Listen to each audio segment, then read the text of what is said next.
Citoyen du monde, pour avoir travaillé à la Banque mondiale et même à la Banque africaine de développement et même dans plusieurs autres institutions internationales, c'est une sommité de la presse au Cameroun, tout premier journaliste à avoir présenté le journal en langue anglaise sur la CTV, l'ancêtre de l'actuelle CRTV. Mesdames et messieurs, Eric Tindjé, natif de la région du nord-ouest Cameroun, en crise.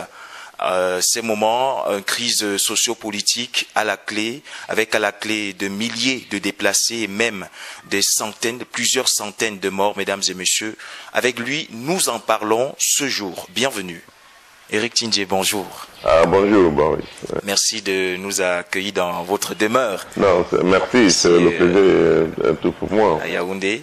Alors, vous êtes au Cameroun depuis le début de votre séjour qui dure depuis près de 2 mois maintenant. Voilà. Vous n'avez pas encore fait un tour dans votre région natale, le nord-ouest? Non. Non, j'ai pas pu, pour des raisons plus ou moins évidentes.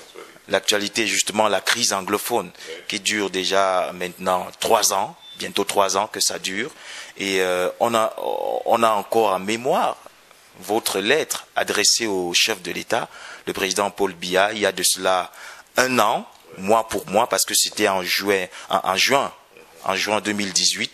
Aujourd'hui, nous sommes en juin 2019. 1 an plus tard, est-ce que vous avez l'impression que les 10 recommandations que vous avez proposées au chef de l'État, est-ce que vous avez l'impression que le contenu de cette lettre lui est parvenu?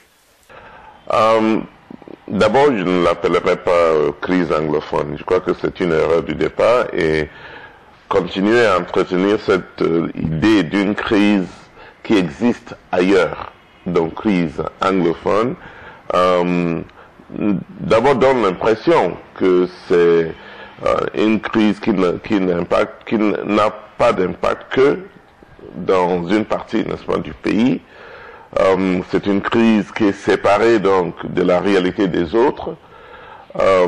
Il est clair que c'est une crise camerounaise qui a un impact sur la nation et qui devrait intéresser tout le monde. Mais je suis pour avoir été ici, passé 1 mois, un peu plus d'1 mois dans mon pays, je me rends compte effectivement que la majorité de Camerounais continue à regarder ça comme un problème qui existe ailleurs. Qui ne concerne que la partie anglophone. Absolument.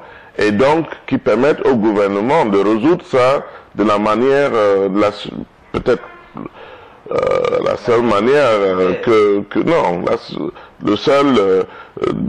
pour le gouvernement d'utiliser, n'est-ce pas, les seuls moyens à sa disposition, qui est l'armée. Donc, une crise nationale, sociale et autres, économique, continue d'être considérée comme une guerre. Et on utilise les seules armes qui sont à la disposition du gouvernement pour régler cette crise, contenir cette crise dans une partie du pays. Et c'est ça. Donc, moi je crois que c'est une erreur morphologique peut-être. Et il faut donc, moi je crois, conscientiser tout le monde, sensibiliser tout le monde, sortir, n'est-ce pas, placer cette crise là où elle doit être, au centre des préoccupations de tous les Camerounais. Et ce n'est pas le cas aujourd'hui. Je crois que, puisque vous me posez la question sur les 10 points que j'avais proposés. Vous avez l'impression que le chef de l'État a vraiment été au fait de cette lettre? Enfin, puisque certains éléments de ces 10 points ont fait l'objet des messages qui sortent du gouvernement, est-ce Le dialogue inclusif. Oui, enfin, il y avait ce dialogue inclusif. J'ai parlé. Bon, je crois qu'il y a un débat, même si ça ne donne pas son nom, qui s'opère au sein de la société aujourd'hui, et je retrouve certains de mes points là-dedans. Est-ce que c'est... Évidemment, le président de la République ne m'a pas répondu, enfin, il n'a pas répondu à ma lettre, mais c'était pas l'objectif de cette correspondance.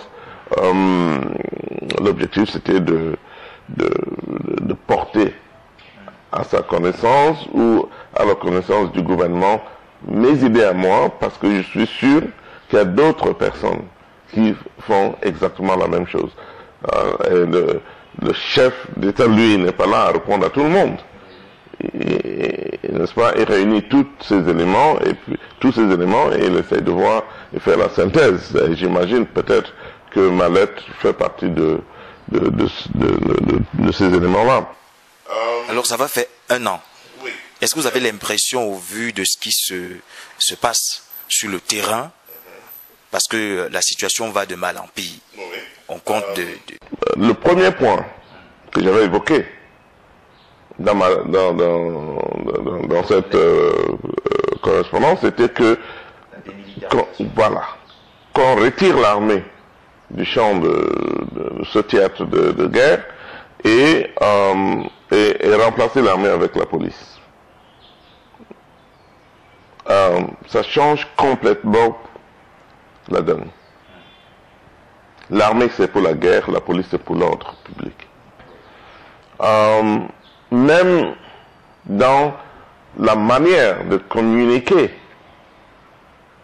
cette crise, surtout en ce qui concerne, n'est-ce pas, la diaspora et la communauté internationale, et forcément la communauté nationale, quand il s'agit de l'armée, il y a la peur. Et non seulement la peur, mais l'armée, quand l'armée s'engage, n'est-ce pas, à tirer, il s'agit d'une guerre. Donc nous sommes en pleine guerre civile. La police, c'est l'ordre national, c'est remettre de l'ordre.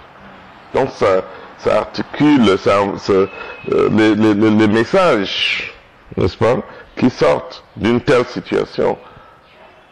Les messages sont complètement différents en fonction des moyens utilisés. Si on utilise l'armée, c'est la guerre. Si on utilise la police, c'est l'ordre public. Alors, si nous avons donc décidé qu'il y a une guerre civile au Cameroun, on doit s'attendre à la réaction surtout de la communauté internationale. Si la seule réponse à une situation nationale, c'est d'envoyer l'armée, et effectivement, il y a des images, il y a des reportages, il y a des papiers sur la situation réelle avec l'armée engagée. Donc, forcément, la communauté internationale doit faire attention, doit, n'est-ce pas, tourner son regard sur la situation de guerre. Avant de davantage parler du regard de la communauté internationale, faut noter que vous êtes au Cameroun depuis plus d'1 mois, et vous avez à cette occasion rencontré quelques acteurs, notamment Sisikou Ayuk Tabe, qui est le président autoproclamé de Cameroun, incarcéré à la prison centrale de Kondengui, avec tous ces rapports-là, ces échanges. Et j'ai rencontré aussi les membres du gouvernement. Donc voilà, à rencontrer uniquement ceux qui sont en difficulté. Avec tous ces échanges avec le gouvernement, avec d'autres acteurs de l'opposition, est-ce que votre avis sur la forme de l'État a changé? Parce que dans votre lettre, vous proposiez un fédéralisme à 2 États. Est-ce qu'aujourd'hui, 1 an plus tard, avec l'évolution de la situation sur le terrain, est-ce que vous avez changé d'avis sur ce point-là? Vous savez, quand il y a un problème, lorsqu'il y a un problème dans une maison, quand il y a le feu dans une maison, on cherche d'abord à éteindre le feu. En le faisant, évidemment, il y a des casses et tout. Mais on ne va pas commencer à chercher à réparer les chaises cassées parce qu'on est en train de tirer, n'est-ce pas, on est en train de vouloir éteindre le feu. Il faut d'abord éteindre le feu. Avant de réfléchir sur... Non. Évidemment, pour éteindre le feu, on doit réfléchir sur tout ce qui va garder cette maison intacte. C'est ça l'objectif. Donc, mais ne pas confondre les choses et dire non, mais arrangeons la cuisine puisque ce feu-là vient de la chambre. Évidemment, c'est peut-être une occasion pour le faire.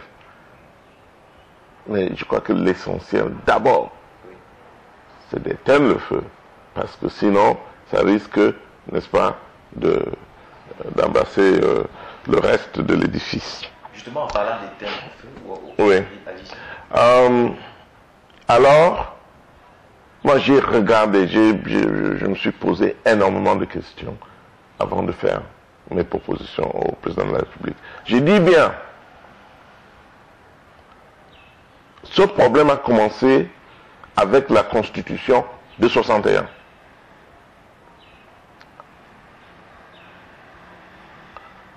Il faut tenir ça, cet élément-là en compte. J'ai parlé de la nécessité d'une décentralisation réelle. Le fond de ce problème, c'est quoi? C'est que le pouvoir est concentré à Yaoundé entre les mains d'une poignée de gens. Décentralisons ce pouvoir. Ramener le gouvernement au niveau du peuple. Ça touche tout le monde. Donc, le fond de cette crise, c'est quoi? Ce sont ces deux choses-là. La Constitution de 61 qui a été violée, et on continue à fermer les yeux là-dessus, et la décentralisation au Cameroun. En 61, on avait créé un État fédéral, enfin, une nation fédérale de 2 États,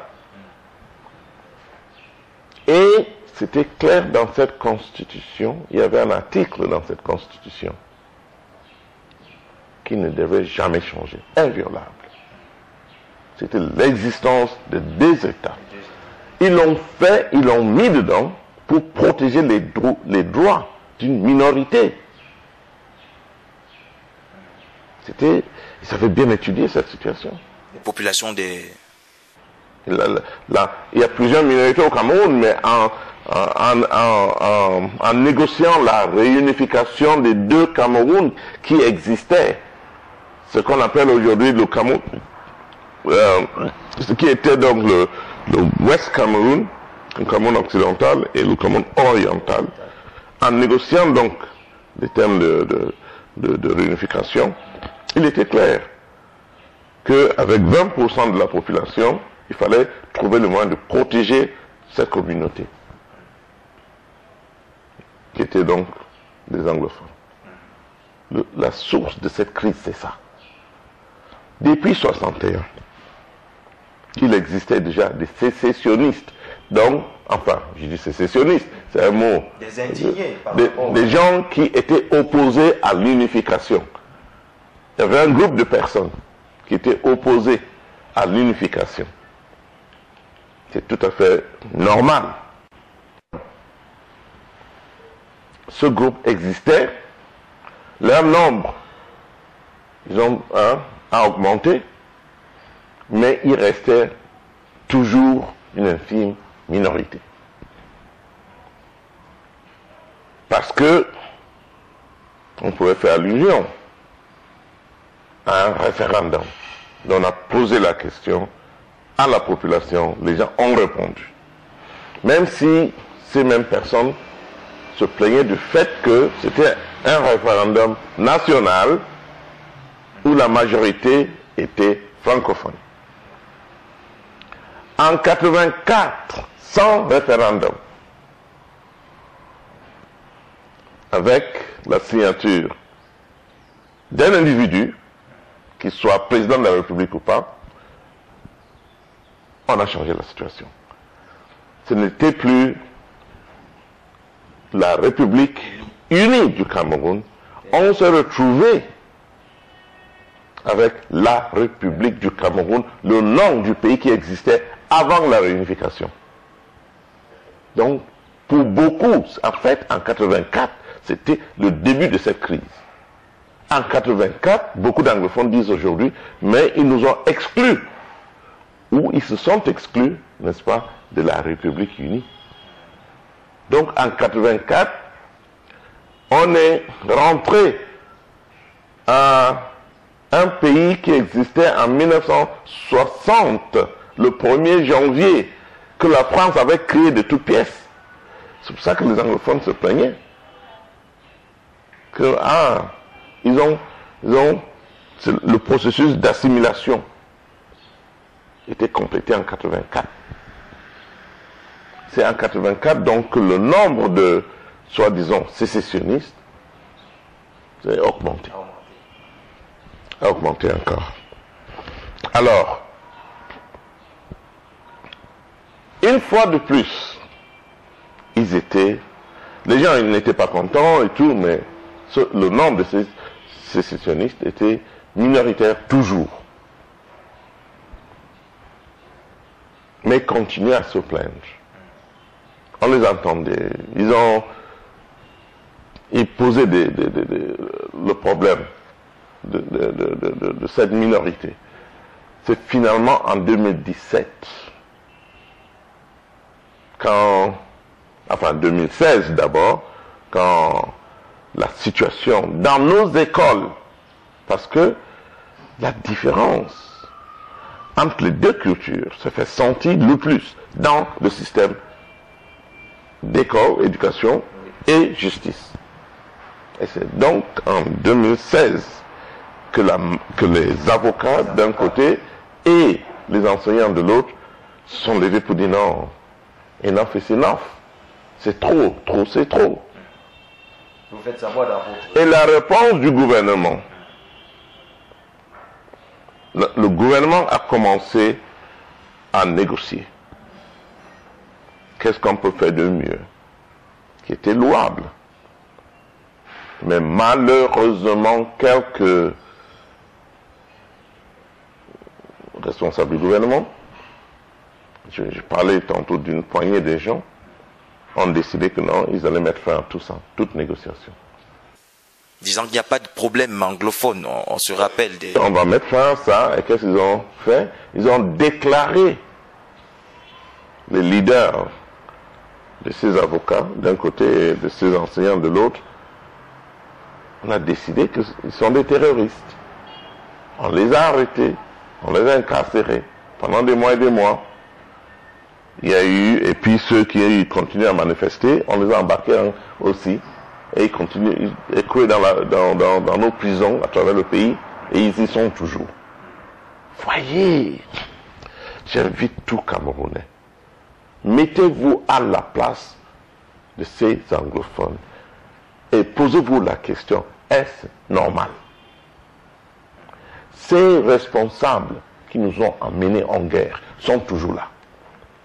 C'est des hauts responsables du pays, aujourd'hui. Ils continuent à entretenir cette guerre. Et chaque jour qu'on tue un enfant, une maman, un vieux, même des jeunes, les familles sont affectées. Tout anglophone. Je suis convaincu qu'aujourd'hui, il n'y a pas d'anglophone dans ce pays qui n'a pas été impacté, d'une manière ou d'une autre, pour avoir perdu, n'est-ce pas, une proche. Moi, j'ai perdu les cousins. Donc, il y en a, je me demande s'il y en a qui n'ont pas eu l'impact Et quand pour une guerre, une sale guerre comme ça, on perd les membres de la famille, le regard sur cette guerre change radicalement. Je suis encore content qu'aujourd'hui, je continue à résister à moi-même.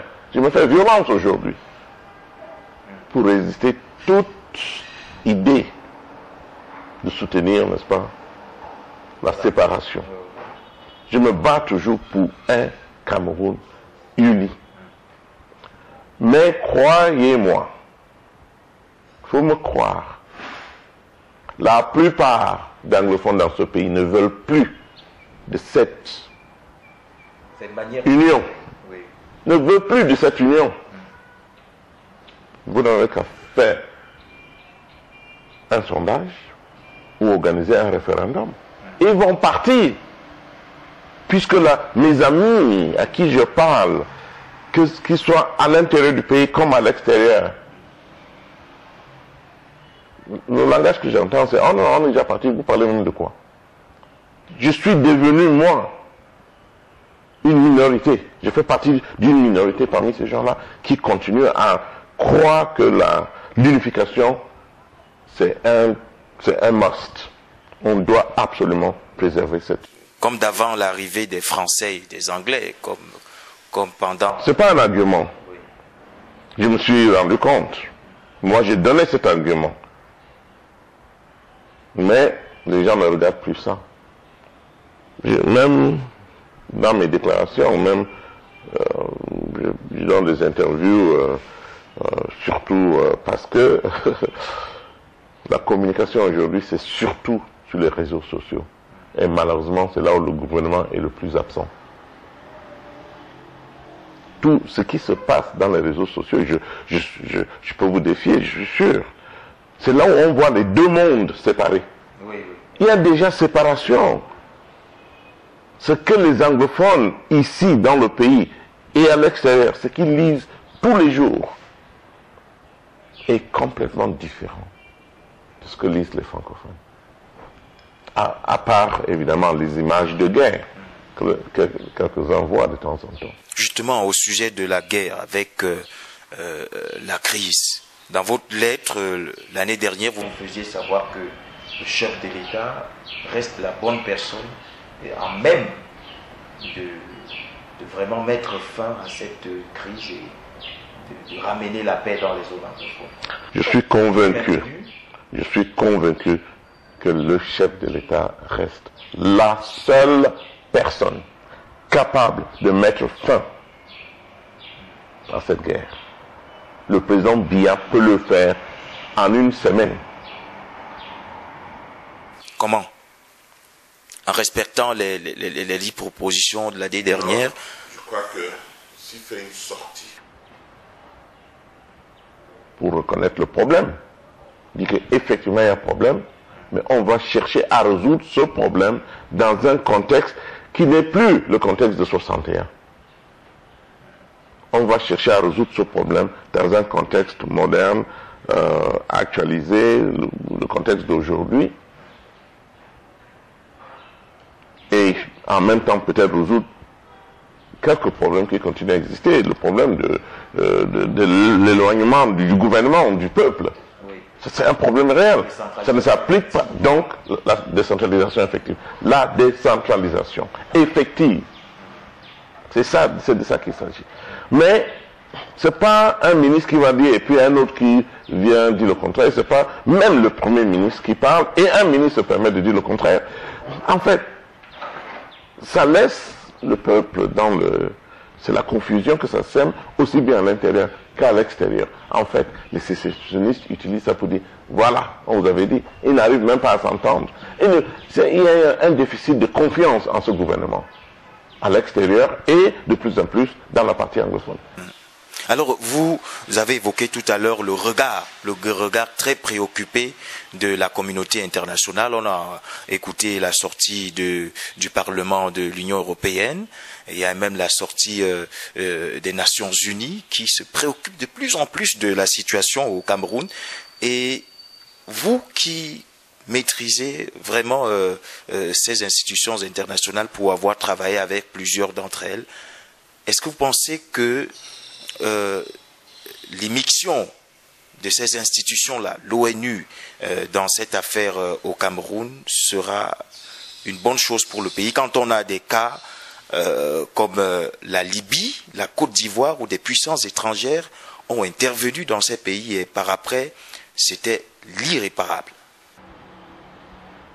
Vous savez, j'attire votre attention à un certain nombre de choses. D'abord, cette communauté internationale s'intéresse à cette situation au Cameroun parce qu'il s'agit d'une guerre civile.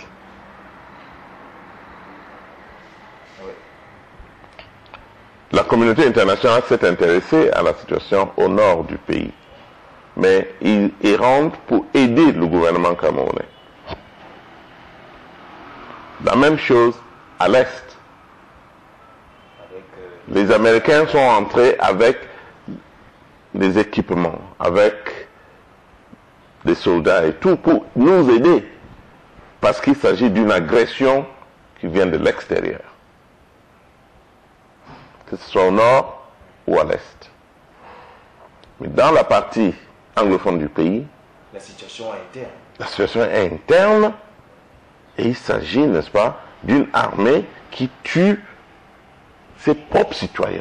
Sauf que le gouvernement fait savoir que c'est une affaire intérieure au Cameroun. Voilà. Donc, dans un premier temps, cette communauté internationale s'est dit, ok, vous pouvez régler le problème.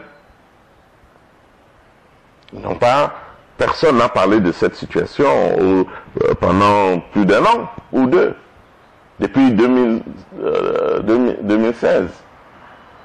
C'est vers 2018, quand le nombre de morts ne faisait que augmenter, les images devenaient de plus en plus atroces, que la communauté internationale s'est dit, ce gouvernement n'arrive pas à régler le problème, il est temps d'intervenir.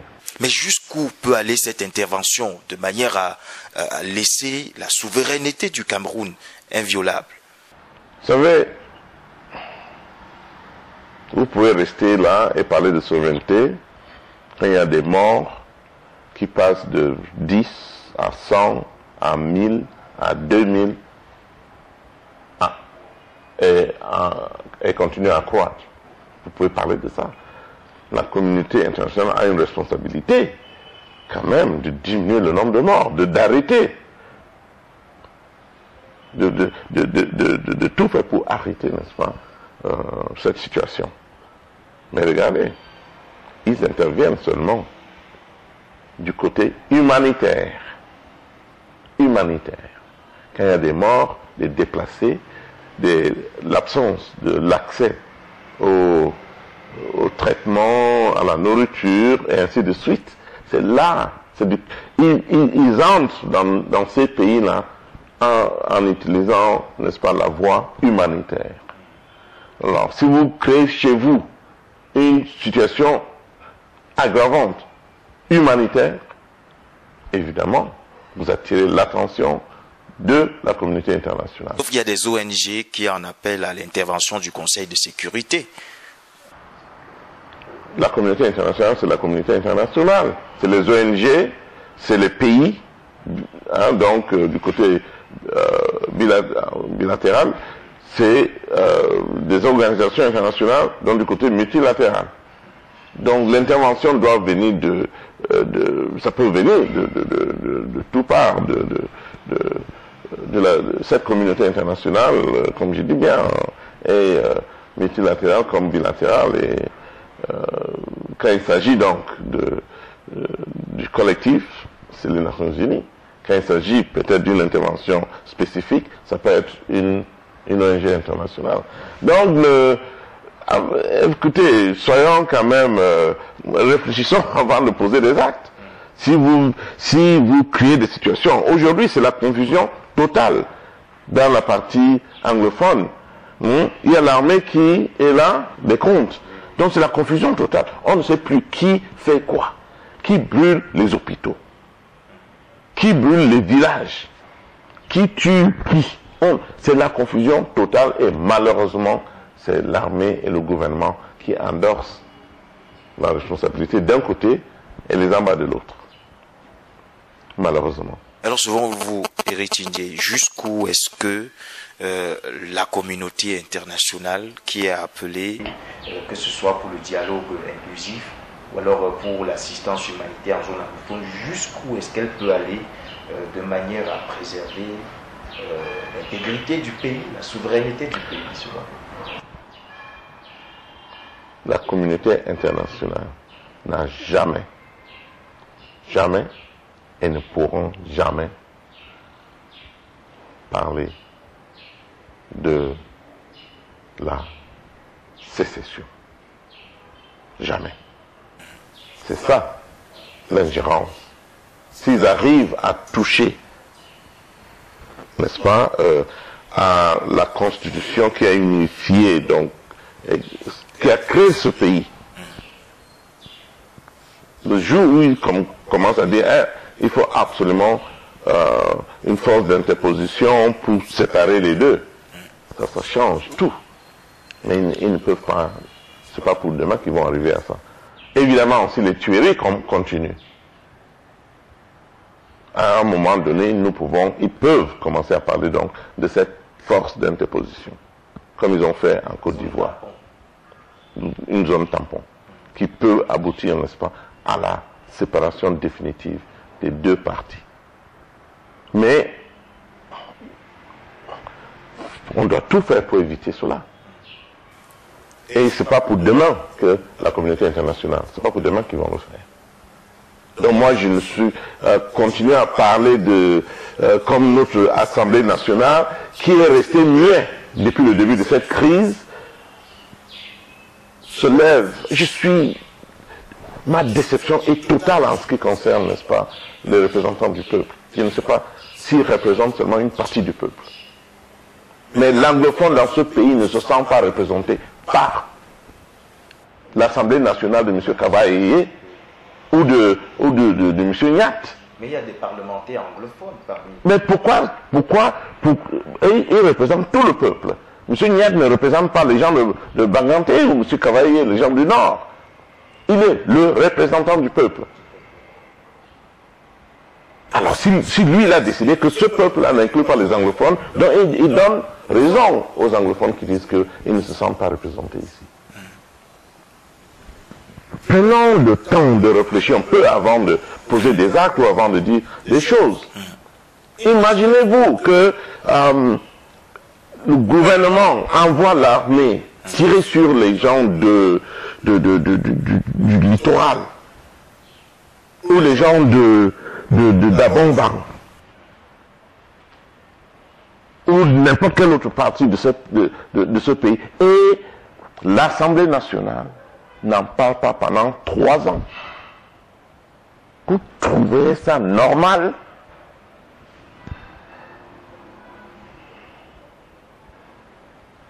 C'est triste. Voilà bientôt la fin de votre séjour au Cameroun. Avec quelle idée est-ce que vous repartez au terme de ce séjour? Vous savez, je suis venu ici pour 3 jours, dans un premier temps. Je suis venu ici avec des investisseurs ou des gens qui cherchent à nous aider à attirer des investissements, surtout dans le secteur logement.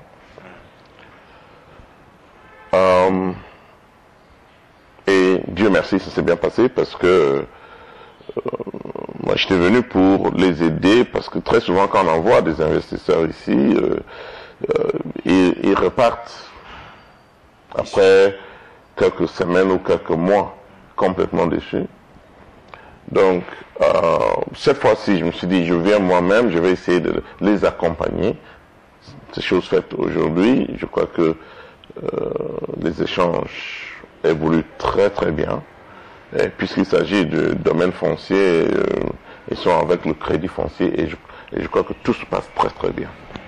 Donc malgré la crise au Cameroun, le pays reste attractif. faut pas qu'on se voit la face. Avec une guerre, ce pays n'est pas attractif du tout. C'est pas pour demain que quelqu'un, avec toutes les possibilités que offrent, n'est-ce pas, les pays, les autres pays, c'est pas pour demain qu'un investisseur sérieux viendra au Cameroun. Il faut bien marquer mes mots. C'est pas pour demain. Quand quelqu'un pense investissement, il regarde d'abord la situation sociale, politique, économique et autres. C'est pas pour demain que quelqu'un va se lever pour aller investir dans un pays en guerre. Le Cameroun est en guerre, mon cher ami. J'ai pris la décision de venir ici avec ces gens-là. Parce que d'abord, ils veulent mettre en place un système au Cameroun. Je ne veux pas entrer dans les détails, mais ils veulent nous aider à mettre en place un système qui va attirer l'investissement. Et c'est ça qui évolue bien. Donc, c'est une façon de nous aider à nous préparer pour les investissements. Le moment viendra, je crois. Parce que, en fait, il faut non seulement mettre ce système en place, mais protéger le système. Ces discussions sont en cours en ce moment. Et on verra, on espère que d'ici 1 an, 2 ans, on va sortir de la situation actuelle et ces investisseurs viendront. Alors, je venais donc pour 3 jours. J'ai vu la situation, je me suis dit non, je peux quand même apporter ma contribution. Je dois apporter ma contribution. Je repars aux États-Unis pour quoi faire en ce moment. C'est pour ça que je suis resté. Je devais pas quitter le pays, je m'étais donné 1 mois. Donc le 10 juin, c'était le lundi, je devais partir donc mon billet, j'avais changé mon billet pour le 10 juin. Mais arrivé donc le 10 juin, moi je n'ai pas trouvé des arguments pour quitter le pays. Je vais continuer. Je suis actuellement sur une initiative de paix que j'espère. C'est une médiation? Je n'aime pas ce mot-là parce qu'il y a trop de choses qu'on cache derrière le mot médiation. Moi, je suis pas un médiateur. Je suis pas un médiateur. Je suis un simple Camerounais qui a quelques idées aussi à contribuer. Comme la lettre que j'ai faite au président de la République, je suis sûr qu'il y a beaucoup de gens qui ont fait pareil. Donc là aussi, c'est une petite idée que j'ai, qui, j'espère, va entrer, n'est-ce pas, dans l'ensemble d'initiatives que les gens vont, que ce gouvernement pourrait, n'est-ce pas, exploiter. Donc, je me suis dit que j'ai une petite idée, et pourquoi pas poursuivre cette idée-là, et voir ce que ça va donner. C'est une petite contribution que j'ai envie de faire. Si au bout de mes efforts, je trouve qu'il n'y a rien, ça ne bouge pas, cette contribution n'apporte rien, je vais quitter le pays. Je vais donc quitter le pays sachant que au moins j'ai fait des... Pour moi, je pense beaucoup, je pense à mes enfants. Mes enfants sont aux États-Unis. Je n'ai pas envie que ces enfants deviennent, qu'ils deviennent des Américains à 100%. J'aimerais que mes enfants à moi gardent ce contact avec le pays qu'ils ont toujours eu. Mais depuis un certain temps, ils ne peuvent pas venir ici parce qu'ils ne peuvent pas aller voir la famille à Bamenda. Donc, je me bats pour ces enfants. Et aujourd'hui, je me dis, ok, si demain, ces enfants ne peuvent pas rentrer au pays, qu'ils sachent que leur papa avait donné le maximum de lui-même pour retrouver la paix. Pour moi, c'est ça. Eric Tindier, merci. Merci, Boris. Voilà, mesdames et messieurs, c'est ici que prend fin cette autre production de l'entretien. Rendez-vous, restez sur la page et retrouvons-nous la semaine prochaine avec un nouvel invité.